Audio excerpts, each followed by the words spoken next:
안녕하십니까, 홈파베르입니다. 저희가 시작하기에 앞서서 굉장히 축하할 일이 생겼습니다. 구독자 1000명을 돌파를 했습니다. 앞으로도 더 좋은 컨텐츠로 우리 구독자 여러분들을 찾아뵙도록 하겠습니다. 다시 한번 감사드립니다.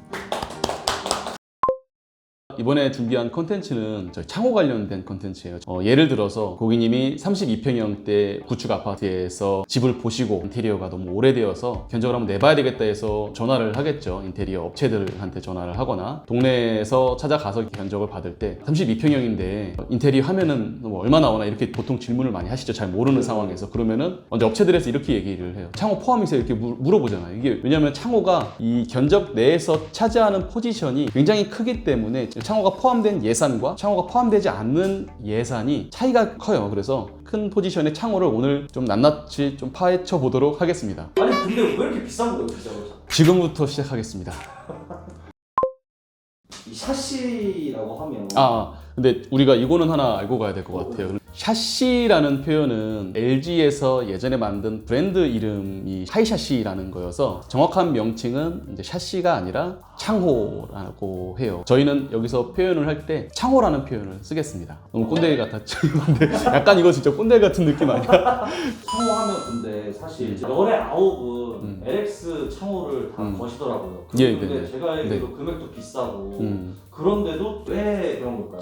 제품 자체가 다른 것과 비교했을 때 추종을 불허할 정도의 차이가 나서 좋다라고 말씀드리지는 않아요. 제품들은 대부분 다 PVC 창 계열이 많이 상향 평준화가 됐는데 LS 창호도 좋다라고 말씀드리는 이유는 시공 품질을 일정 퀄리티 이상을 늘 유지를 하는 그 능력, 그러니까 저는 그게 좋은 것 같아요. LS 창호 같은 경우는 시공 품질을 지키기 위한 매뉴얼적인 그런 단계라든 이런 부분들도 있고 감리도 있고 부자재 사용하는 것들도 어느 정도 정해졌고 그걸 지켜지게끔 하기 때문에 1000집을 시공했다 봤을 때 대부분을 만족시킬 수 있는 LX 창호의 장점이 아닐까. 브랜드 창 같은 경우는 등급이라는 게 있어요. 제일 비싼 거 하는 게 제일 좋습니다.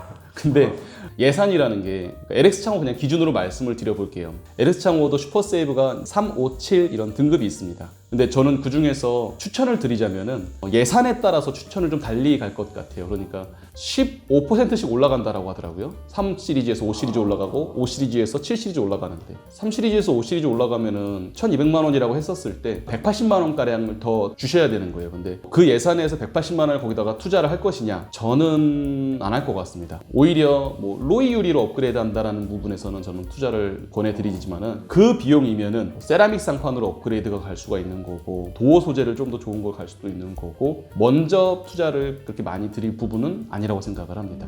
LX 창호랑 저는 관련이 전혀 없습니다.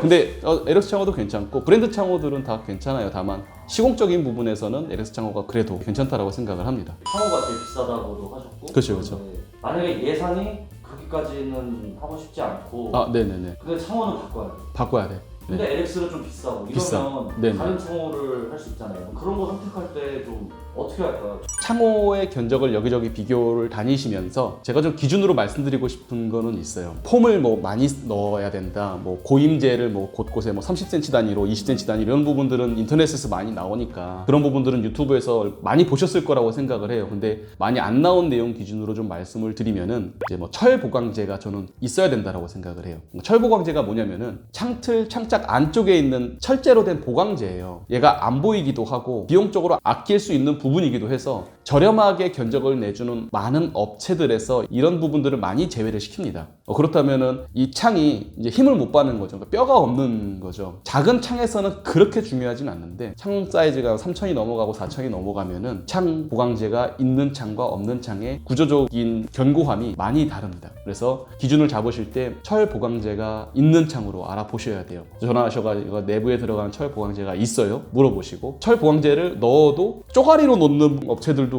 있다고 하더라고요. 그게 아니라 처음부터 끝까지 하나의 철 보강재가 들어가야지 힘을 발휘합니다. 그 다음에 금액적으로 접근을 할 때 업체들도 그런 금액을 낮추고자 많은 노력을 기울이는데 손잡이로 또 금액 조정을 많이 해요. 자동 핸들 손잡이랑 그리고 그냥 크리센트나 그립 손잡이랑 금액적 차이가 있거든요. 그래서 구독자님들이 견적을 받을 때 이런 부분들을 체크를 하시는 게 좋아요. 그게 또 조금 더 공평한 비교 견적이 될 수 있을 것 같고, 그다음에 뭐 방충망도 다 넣었는지 이런 부분들도 꼭 체크를 해보시는 거 좋을 것 같고, 이런 까지 말씀드려야 되나 모르겠는데 철거비며 양중비며 이런 것들 포함되어 있는지 여부, 그다음에 거실창 같은 경우는 롱창이잖아요. 긴 창, 천장부터 바닥까지 내려오는 그 밑에는 사춘 작업이라고 해서 따로 시멘트 같은 걸로 이렇게 미장을 해줘야 되는 작업이 있습니다. 그 작업을 포함 안 해서 견적을 내주는 곳들도 있어요. 워낙 비교 견적이 치열하니까 그런 부분들도 유심히 체크를 하셔야 됩니다. 저렴한 이제 업체를 찾을 때 이런 것들은 좀 체크를 해가면서 찾으시면 도움이 될 것 같아요. 어떻게 보면 가장 저렴하게 하는 거는 내가 하는 걸 수도 있잖아요. 그러니까 인테리어 업체에 맡기지 않고. 네네네. 사업 같은 거는 근데 이게 위험할 수 있잖아요. 아, 시공을 직접? 네. 아, 그건 안 되지. 시공을 직접 하시는 건 안 되고, 인테리어 업체에 맡기지 않고 인테리어 할 때 본인이 직접 이 부분을 핸들링을 하겠다. 시간이 되신다면 공부도 많이 하시고, 비교 견적도 여러 군데 좀 해보시고, 이러면서 진행도 가능하십니다. 단, 인테리어 업체와는 충분한 상의를 해야 되겠죠. 창호를 그대로 두고 다른 것만 공사하고 싶을 수도 있고, 뭐 리폼만 해야지 이럴 수 있는데 그런 거를 선택하는 기준이라고 해야 되나? 창호를 교체해야 될지 리폼을 해야 될지 일단 기준을 어떻게 잡느냐. 교체하는 게 무조건 좋기는 하지만 비용적인 부분과 이제 결합되면서 다들 고민을 한 번씩 할 겁니다. 창호가 여러 가지가 있어요. 알루미늄 창이라는 게 있고, 최근에 이제 많이 하고 있는 PVC 창 계열들이 있고, 그리고 조금 더 비싼 이제 시스템 창 계열들도 있고, 비용을 다 떠나서 저는 알루미늄 창이라면은 그냥 무조건 교체를 말씀드려요. 알루미늄 창은 열 전도율 자체가 PVC 창이랑 비교했을 때 너무 차이가 많이 나요. 단열적인 부분에서 너무 차이가 많이 나서 PVC 창이라면 이제 고민이 되겠죠. PVC 창에서도 유리가 요즘은 이제 복층 유리라고도 하고 페어 유리라고도 하는 이중 유리라면은 리폼하는 쪽으로 말씀을 드리고, 혼 유리라면은 교체하시는 게 어떻겠냐 이렇게 많이 말씀을 드리는 편이에요. 전체적인 예산이라든지 전체적으로 투입돼야 될 것들에 대한 모든 견적에 대한 고민을 같이 해야 되겠지만은 일단 딱 창호만 봤었을 때는 그렇습니다. 시스템 창호는 진짜 좀 전문가한테 한번 상담을 받아봐야 될 게, 예전 버전의 시스템 창호들은 내부에 있는 그런 하드웨어들을 구하기 어려운 것들도 있고, 하자가 큰데 AS 볼 방법이 없는 시스템 창도 있어요. 그래서 시스템 창일 경우에는 꼭 전문가랑 같이 가셔가지고 판단을 하시는 게 좋을 것 같습니다. 그 창호를 교체는 안 하고 리폼만 한다. 그랬을 때 좀 내가 좀 알아둬야 되는 게 있다면 뭐가 있을까요? 창호가 PVC 창이면서 페어 글라스가 되어 있다, 쓸만하다, 그럼 리폼한 경우들도 굉장히 많아요. 그랬을 때 일단은 색상을 이제 바꿔야 되겠죠. 필름 리폼할 때는 주의할 사항이 꼭 있습니다. 실리콘을 꼭 벗겨내고 필름 마감을 해야 됩니다. 정말 놀랐는데 안 하는 필름 팀도 있더라고요. 겉에 색깔만 바꾸고 그 안쪽에 이제 실리콘 쪽을 벗겨내지 않고 바깥쪽 필름하고, 그럼 무조건 1년도 안 돼서 떨어집니다. 상식적으로 무조건 신경 써야 될 거는 필름 팀이 리폼할 때 실리콘을 벗겨내고 필름 리폼을 하는지, 그 다음에 또 신경 써야 될 게 리폼을 할 때 외부 실리콘 쬐져 있는 부분의 컨디션을 체크를 꼭 해주시는 게 좋아요. 디자이너든 현장 소장이든 리폼할 때는 외부를 꼭 체크를 해서, 그러니까 외부 실리콘을 다시 쏘는 게 좋겠다, 뭐 이런 부분들 꼭 체크를 하는 게 좋고, 그 다음에 필름만 리폼할 수 있는 게 아니라 손잡이며 크리센트며 그립이며 전부 다 바꿀 수가 있어요. 웬만한 이제 PVC 창들은 그런 것들 다 바꾸시는 것도 좋고, 그 다음에 롤러라든지 기본적인 이런 부분들이 좀 처져 있거나 약간의 하자성이 보이면은 AS로도 충분히 해결이 가능합니다. 창호를 좀 아는 그런 소장님들한테 이제 물어보면은 알아서 작업을 해주고, 거기에 따른 비용만 고객님께서 지불해 주시면 되겠죠. 추가로 그 아세요? 이렇게 체리색 살이 막 유리 안에 들어가 있어가지고 그런 건 유리만 교체도 가능합니다. 그런 경우도 있어요. 반창이라고 하죠. 그러니까 허리춤 이상에 있는 창들.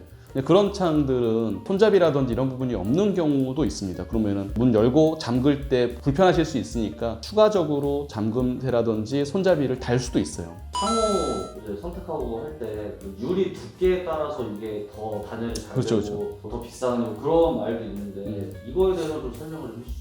유리 두께가 두꺼우면 두꺼울수록 좋다. 편하게 말씀드리면은 22mm부터 26mm까지는 어떤 유리를 선택하든지 체감이 오지 않습니다. 거기서 뭐 22mm 할까 26mm 할까 이런 것들은 10초도 고민할 필요 없습니다. 자신 있게 말씀드리는 거는 어떤 유리를 선택을 하든 크게 차이가 없다. 유리 선택할 때 좀 중요한 거는, 저는 로이 유리는 진짜 중요하죠.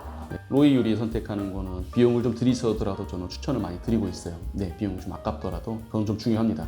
여러 가지 팁 같은 같은 게 있으면은 저도 실수를 한 부분이기도 한데 주방창을 발코니 외창으로 쓰는 거는 진짜로 경계를 좀 해야 됩니다. 이 높이가 작을 경우 가운데 보이는 유리가 굉장히 좁게 보이는 경우가 있어요. 주방창은 내창으로 설정을 하거나 PJ창으로 설정을 해서 가는 방향이 더 나은 것 같고, 그리고 저 같은 경우는 안방창을 내창 이중창으로 많이 설정하시잖아요. 저 같은 경우는 내창 이중창은 거의 쓰지 않는 것 같아요. 그냥 내창도 발코니 단창으로 씁니다. 외창으로. 뭐 그것도 좀 괜찮은 팁이 될 수 있을 것 같고, 비용적으로도 좀 아끼고 큰 차이가 없어요. 그렇게 가는 것도 추천드리고, 또 다른 팁은 바닥까지 오는 롱창 내창을 시공하는 경우라든지, 아니면은 터닝도어라 그래서 요즘 여닫이 샷이 있잖아요. 이제 그런 걸 시공을 할 때 이런 걸 바닥에 매립을 해 놓으면은 왔다 갔다 하면서 발가락을 찢는 그런 사고를 방지할 수 있습니다. 그것도 괜찮은 팁이 될 것 같고, 그리고 단열벽이 들어갈 때 단열벽의 두께만큼 창호가 빠져줘야 이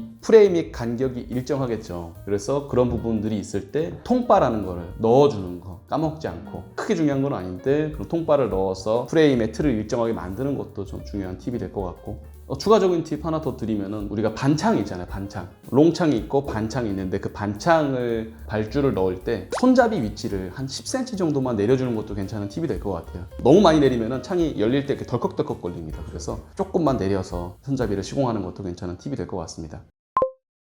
창호에 대해 많은 말씀하셨는데, 네네. 그래서 결론은 비싼 창호를 해라. 결론은 비싼 창호를 하되, 예산적인 부분이라든지 전체적인 견적 부분에서 약간의 어려움이 있다면은 브랜드 창호를 선택을 하시면서 기본에 충실하시고 로이 유리는 하시는 걸 추천드리고, 구독자분들도 창호 시공 계획이 있으시다면은 일단은 많은 공부를 하시는 걸 추천드립니다. 그런 걸 공부할 수 있는 가장 좋은 방법이 뭐가 있을까요? 지금까지 저희가 창호에 대해서 얘기를 해봤는데, 제가 말씀드리는 것 중에서 이해가 안 되거나 아니면 조금 더 부연 설명이 필요하다고 생각되는 것들은 댓글이라든지 이메일로 남겨주시면 꼭 그 부분을 알려드리도록 하겠습니다. 이 영상을 봐주신 모든 분들 많이 복 받으시고 행복하시기 바라겠습니다. 지금까지 홈파벨이었습니다. 감사합니다.